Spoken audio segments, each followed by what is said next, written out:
Kukamatwa kwa Yesu na Petro kukata sikio la mtumwa. Marko 14 mstari wa 43 hadi 52. Kitabu cha Marko 14:43 hadi 52 anasimulia kukamatwa kwa Yesu katika bustani ya Getsemani. Tukio muhimu katika masimulizi ya mateso ya Kristo. Kifungu hiki kinajumuisha usaliti wa Yuda Iskariote, vurugu zinazofuatia Petro akitaka kumpigania Yesu, na kutawanyika kwa wanafunzi wa Yesu kwa ghafla. Hadithi ya Marko inatoa maarifa kadhaa ya kitheolojia, hasa kuhusu asili ya usaliti, mada ya unafiki na ahadi zisizotimizwa za wafuasi wa Yesu wakati wa mateso.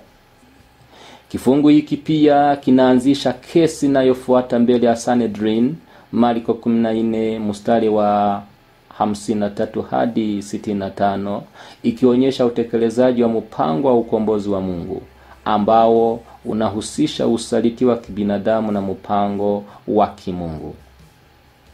Katika tafsiri hii tutachunguza vipengele muhimu vya kifungu hiki, tukilinganisha na masimulizi yanayofanana katika Mathayo, Luka na Yohana.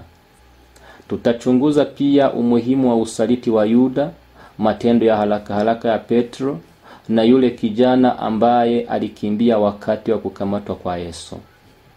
Matukio haya kwa pamoja yanaonyesha mvutano mkubwa kati ya kushindwa kwa binadamu na kusudi la Mungu, huku pia yakionyesha mateso na ushindi wa mwisho wa Kristo.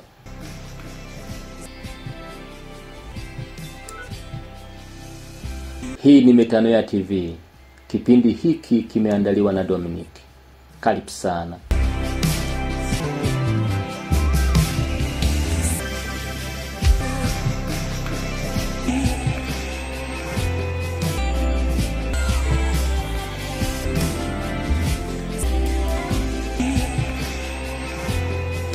Kuja kwa Yuda.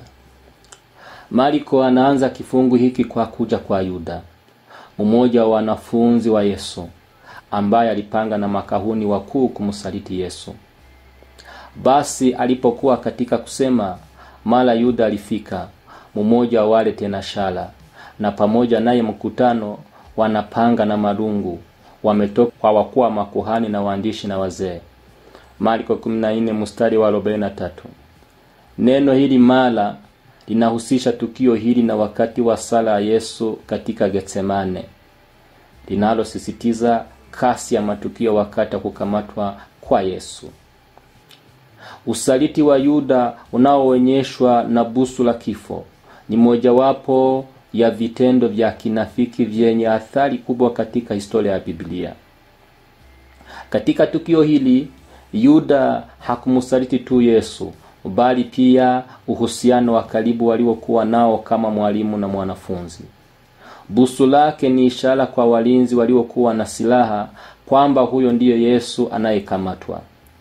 Busu lenyewe, ambalo ni salamu ya kawaida miongoni mwa marafiki, linakuwa na maana ya kipekee. Linapaswa kuashiria upendo, lakini limegeuka kuwa chombo cha usaliti na vurugu.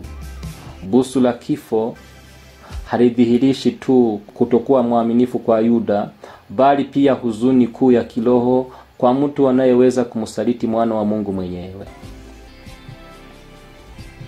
Katika masimulizi ya Mathayo, yani Mathayo 26 mstari wa 48 hadi 50, Yesu anakabiliana na Yuda kwa kumuita rafiki licha ya usaliti. Hili linasisitiza dhihaka ya kipekee. Yuda katika kitendo chake cha usaliti bado angali anaitwa kwa sauti ya neema.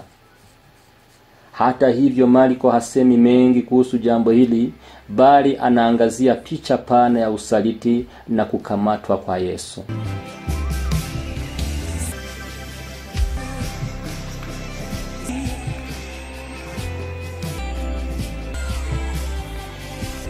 Kukamatwa kwa Yesu na majibu yake. Wakati Yuda anapomkaribia Yesu, alikuwa ametoa ishara, nitakayembusu huyo ndiye, mkamateni mkamchukue salama. Busu ni ishara ya Yuda kwa kikundi kilichokuwa na silaha, ambacho kisha hufanya haraka kumkamata Yesu. Neno mkamate lina maana ya kuchukua kwa nguvu, linaloonyesha ukali wa tukio hili. Yesu hata hivyo hakupinga, alijitolea kupelekwa kwa watawala akitimiza dhamira yake. Majibu ya Yesu kwa kukamatwa kwake ni ya kushangaza sana. Walipomsogelea kumkamata, Yesu alikemea unafiki wao. Kila siku nilikuwa mbele yenu hekaluni, nanyi hamkunikamata, lakini haya yamekuwa ili maandiko yapate kutimia. Marko 14 mstari wa 49. Kauli hii ni kukemea na onyo. Yesu anaonyesha udhaifu na unafiki wao. Alikuwa akifundisha kila siku katika hekalu, lakini hawakumkamata hapo awali. Wakati wa kukamatwa chini ya kivuli cha usiku unaonyesha uoga na ujanja wa viongozi wa dini.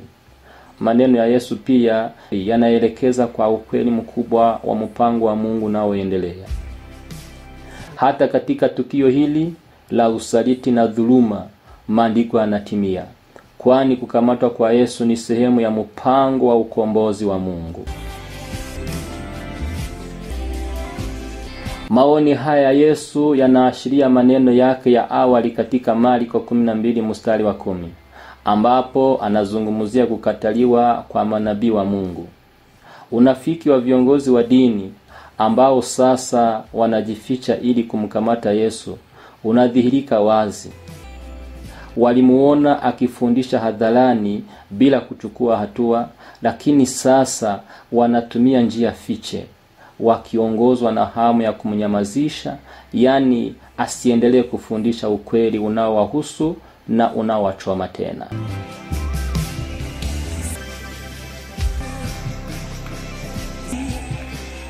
Katika machafuko ya kumkamata, Petro ambaye ni mwenye msukumo wa haraka anatoa upanga wa na kujaribu kumtetea Yesu kama ilivyoandikwa katika Marko. Na mmoja wao waliokuwapo akafuta upanga, akampiga mtumwa wa kuhani mkuu, akamkata sikio.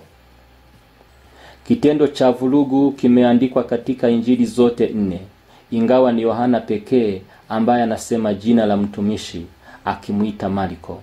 Yohana 18 mstari wa 10.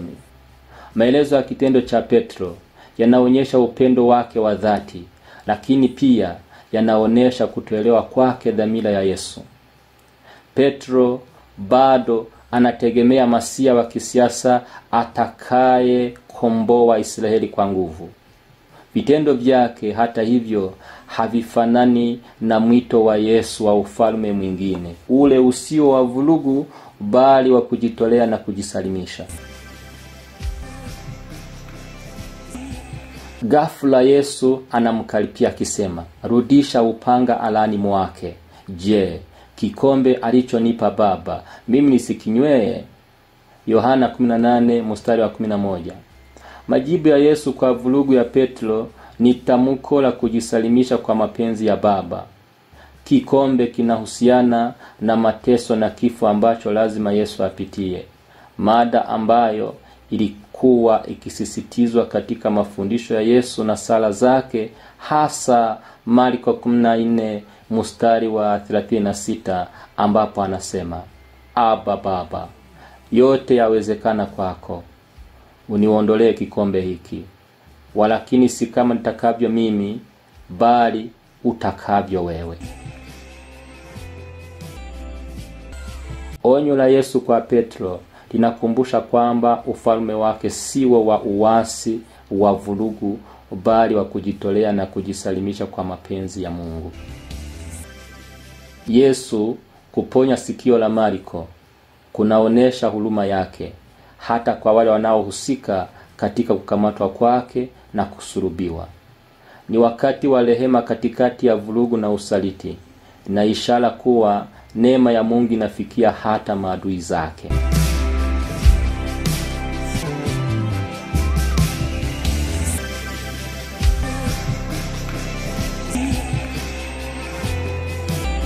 Wanafunzi kukimbia.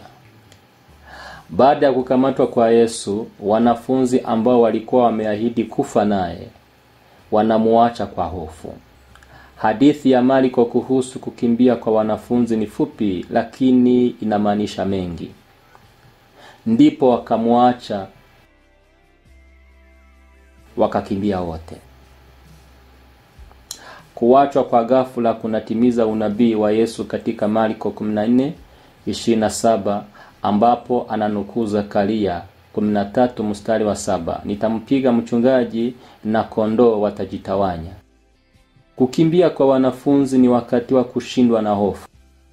Wale waliosema kwa majivuno kwamba watakuwa waaminifu sasa wanamwacha kiongozi wao wakati hatari inapoongezeka.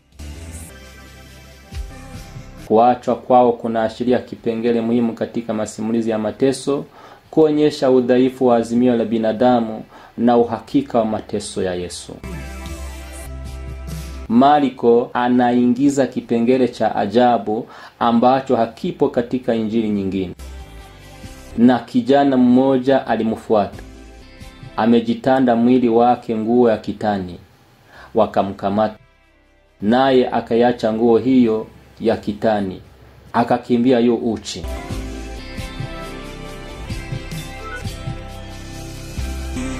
Marko 14:51 hadi 52. Jina la kijana huyu halijajulikana na hivyo kusababisha tetesi miongoni mwa wanazuoni wa maandiko.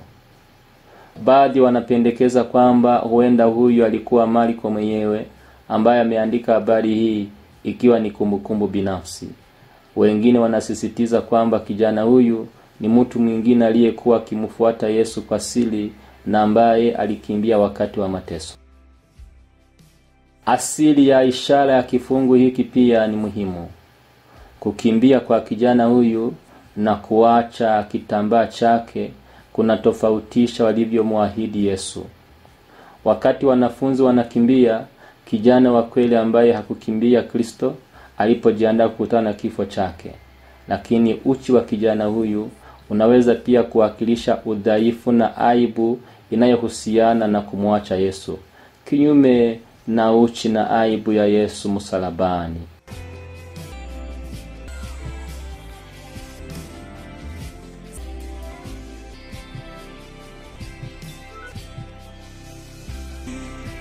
Mtazamo wa kitheolojia. Kukamatwa kwa Yesu katika Marko 14:43 hadi 52 kunaonyesha mada nzito za kitheolojia zinazohusiana na usaliti, kuachwa na kutimia kwa mpango wa Mungu. Kwanza, usaliti wa Yesu na Yuda unasisitiza mada ya usaliti wa kibinadamu. Yuda mmoja wa wanafunzi wake 12 anamsaliti Yesu kwa busu, ishara kuu ya usaliti. Kitendo hiki kinaonyesha huzuni ya upofu kiroho na nguvu za tamaa inayomfanya mwanafunzi kumsaliti Bwana wake. Usaliti wa Yuda unatimiza unabii wa Zaburi 41:9 ambapo Masia anasalitiwa na rafiki wa karibu, na Zekaria 11:12 hadi 13 inayozungumzia vipande 30 vya fedha, bei ya usaliti. Pili, ukataji sikio haraka wa Petro kwa upanga unapingana na kukataa kwa Yesu kushiriki katika vurugu. Yesu kumkemea Petro kunadokeza asili ya ufalme wake. Haujengwi kwa vurugu bali kwa mateso na kujitolea. Kukataa kwa vurugu ni muhimu katika ujumbe wa Injili na kutabiri dhabihu ya Yesu msalabani. Mwisho, kuachwa kwa wanafunzi kunaonyesha kumbukumbu ya udhaifu wa binadamu na udhaifu wa ahadi zetu. Wanafunzi waliokuwa na ujasiri katika matamshi yao ya uaminifu wanakimbia mbele ya hatari, kuonyesha mipaka ya azimio la binadamu. Hata hivyo, katika wakati huu wa kushindwa, Yesu anabaki mwaminifu kwa dhamira yake, akitegemea kikamilifu mapenzi ya Baba. Hii inasisitiza ujumbe mkuu wa Injili. Ingawa binadamu wanaweza kudhoofika, malengo ya Mungu yatashinda na mateso ya Kristo yataleta ukombozi.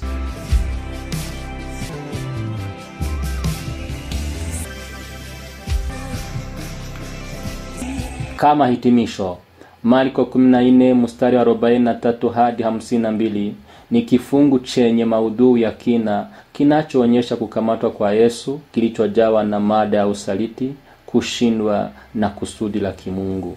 Busu la Yuda, msukumo wa Petro na kukimbia kwa wanafunzi, zote zinaonyesha kushindwa kwa binadamu kubaki imara mbele ya mateso. Hata hivyo, kujitolea kwa Yesu kwa dhamira yake na kujisalimisha kwa mapenzi ya Baba hutufundisha kuhusu kina cha dhabihu yake.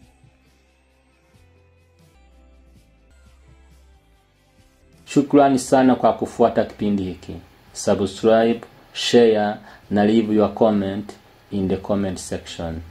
Tuonane baadaye. Mungu akubariki.